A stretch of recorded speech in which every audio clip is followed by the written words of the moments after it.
تم زیادہ ترجیح ان لوگوں کو دیا کرو جو حق کی کڑوی باتیں تم سے کھل کر کرنے والے ہوں۔ مسکرائیں تاکہ مسائل حل ہوں، خاموش رہیں تاکہ مسائل پیدا ہی نہ ہوں۔ رسول پاک صلی اللہ علیہ وآلہ وسلم نے ارشاد فرمایا، ہر چیز تقدیر سے ہے، یہاں تک کہ عاجز ہونا اور ہوشیار ہونا بھی تقدیر میں ہے۔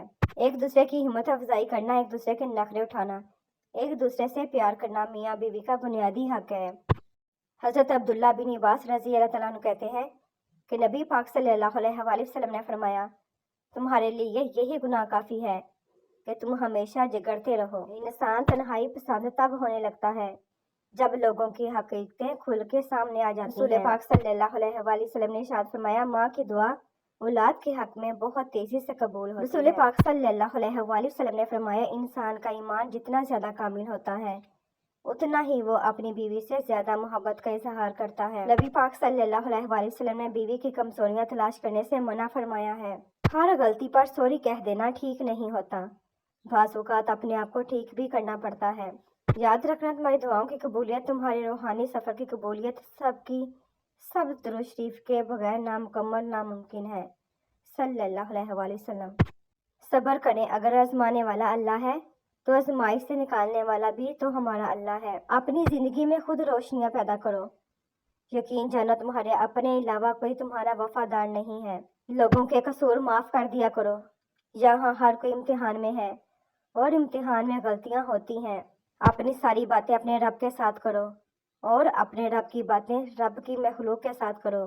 اللہ پاک نے عورت مرد کے سکون کے لیے دی ہے، مرد کو چاہیے اس کی ناقدری کر کے اپنا سکون برباد نہ کرے۔ رسول پاک صلی اللہ علیہ وآلہ وسلم نے فرمایا، جب کوئی تم میں سے اپنے بھائی سے لڑے تو منہ پر تماچا نہ مارے۔ خوش نصیب ہوتی ہے وہ عورت جو کسی مرد کی محبت کی اکلوتی وارث ہو۔ زندگی میں ایک بات ہمیشہ یاد رکھیں، مکھن لگانے والوں کے ہاتھوں میں ہمیشہ چاقو ہوتا ہے۔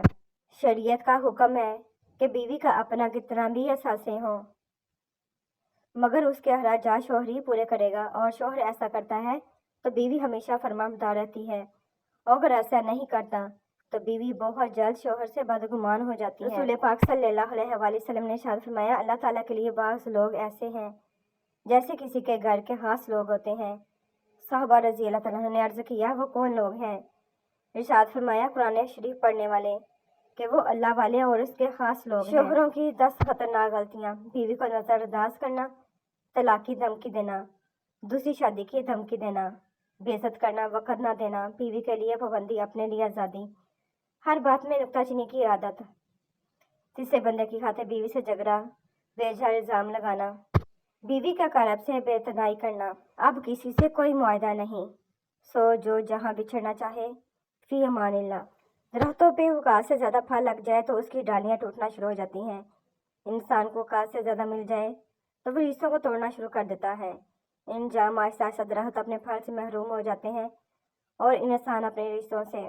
جس ڈاکٹر کی فیس ایک مزدور ادا نہیں کر سکتا وہ ڈاکٹر مسیحا تو کیا انسان کہلانے کے لائق بھی نہیں۔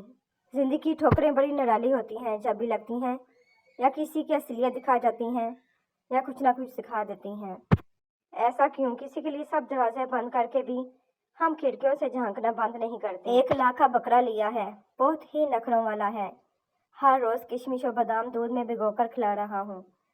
حاجی صاحب اپنے 3 دن کے بھوکے پڑوسی کو بتا رہے تھے، ایمان کے ساتھ ایک جھونپڑی میں رہنا کفر کے ساتھ ایک بہن میں رہنے سے بہتر ہے۔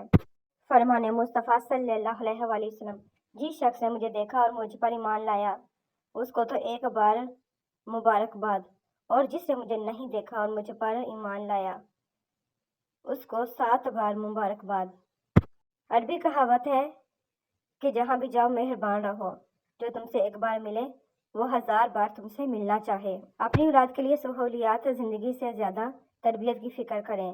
پرندے اپنے بچوں کو پرواز سکھاتے ہیں، گھونسلے بنا بنا کر نہیں دیتے۔ سر جھکانے کی خوبصورتی بھی کمال کی ہوتی ہے، سجدے زمین پر کرو تو دعائیں آسمان تک جاتی ہیں۔ والدین کبھی غلط نہیں ہوتے، اگر ان سے غلط فیصلے بھی ہو جائیں تو ان کی نیت صاف ہوتی ہے اور انہی کی دعاؤں سے تقدیریں بدل جاتی ہیں۔ مرد کی فطرت ہے، وہ کبھی اپنی محبت کا لفظوں میں بیان نہیں کرے گا۔ وہ تو آج تک اپنی ماں کو نہیں بتا سکا کہ ان کے بغیر اس کا گھر ادھورا لگتا ہے۔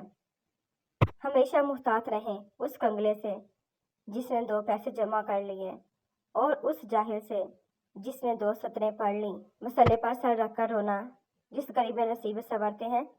کچھ لوگ تکیے پر سر رکھ کر سو رہے ہوتے ہیں اور کچھ لوگ مسلے پر سر رکھ کے رو رہے ہوتے ہیں۔ سونے والے خوبصورت خواب دیکھتے ہیں اور رونے والے خوبصورت تدبیر پاتے ہیں۔